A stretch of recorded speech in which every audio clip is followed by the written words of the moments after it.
नमस्कार, आवाज इंडिया में आप सभी का स्वागत है। उत्तर प्रदेश के मुख्यमंत्री योगी आदित्यनाथ के महाराष्ट्र दौरे में उनके दिए गए भाषण में बटेंगे तो कटेंगे और एक हैं तो सेफ हैं वाली बात से महायुति में शामिल अजीत दादा की एनसीपी नाखुश लग रही है। अब अजीत दादा योगी की बात पर अपनी सभाओं में ये कहते दिख रहे हैं कि महाराष्ट्र शिव साहू और फूले और अंबेडकर का महाराष्ट्र है। महाराष्ट्र के लोगों ने हमेशा सामाजिक समरसता के लिए प्रयास किया है। साहू, फूले और अंबेडकर के दर्शन यहाँ समाहित हैं। बाहरी लोग आते हैं और अपने विचारों के आधार पर बोलते हैं और चले जाते हैं। अब अजीत दादा के इस बयान से तो यही समझ में आता है कि एक और महायुति में शामिल बीजेपी के शीर्ष नेता अपनी अलग बयानबाजी कर रहे हैं और उनकी इस तरह की बयानबाजी से युति में शामिल अजीत दादा नाखुश नजर आ रहे हैं। अब अजीत दादा की योगी आदित्यनाथ के बयान को लेकर आ रही अलग प्रतिक्रिया पर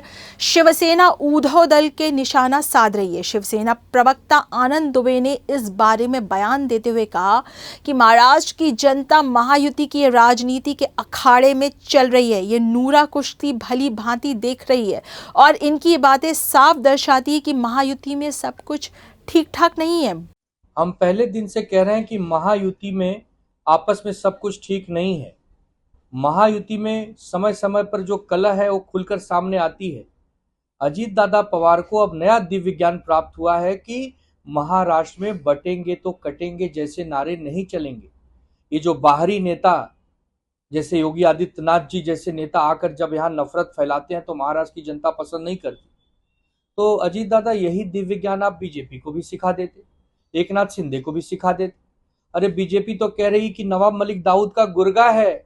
एकनाथ शिंदे ने अपना उम्मीदवार आपके उम्मीदवार के सामने उतार दिया है। एकनाथ शिंदे का एक मंत्री कह रहा है कि अजीत दादा को देखकर हमें उल्टियां आती हैं। अजीत दादा बड़ी ही चालाकी और चतुराई से आपने भी भारतीय जनता पार्टी और एकनाथ शिंदे को सबक सिखाना शुरू कर दिया। इस नूरा कुश्ती की तो हम उम्मीद कर रहे थे। अरे भाई, कितना दिन अजीत दादा आप अकेले ही सहेंगे? कितने दिन आप अकेले अपमानित होंगे? अब आपने शुरुआत की है। घेरिए इन लोगों को, परेशान करिए। ये आपके सगे नहीं है। आप 4 सीट लड़के लोकसभा में एक जब से पाए तब से लोग आपको अपमानित कर रहे हैं। अब आप इनको निपटा दीजिए, इन लोगों को हरवा दीजिए, इनके खिलाफ बयानबाजी शुरू कर दीजिए। तब महाराष्ट्र की जनता सब देखेगी ना कि कैसे नूरा कुश्ती महायुति में चल रही है। ये महाराष्ट्र छत्रपति शिवाजी महाराज का महाराष्ट्र है। यहाँ हिंदू, मुसलमान, सिख, ईसाई सब मिलजुल कर रहते हैं और ये छत्रपति शाहू महाराज, फुले जी और अंबेडकर जी की धरती है।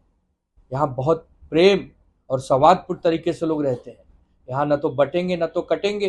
बीजेपी के अहंकार के खिलाफ डटेंगे तभी तो इनके वोट घटेंगे और ये भगेंगे। तो अजीत दादा, जितना हो सके एक दूसरे का सर फुटोवल कर दीजिए, हो सके तो कपड़े फाड़ दीजिए एक दूसरे के, लेकिन आपस में लड़िए, क्योंकि महाविकास आघाड़ी के नेतृत्व में महाराष्ट्र की जनता सरकार बनाने जा रही है और आप लोग नेता प्रतिपक्ष के लिए लड़िए। भविष्य आपका वही है।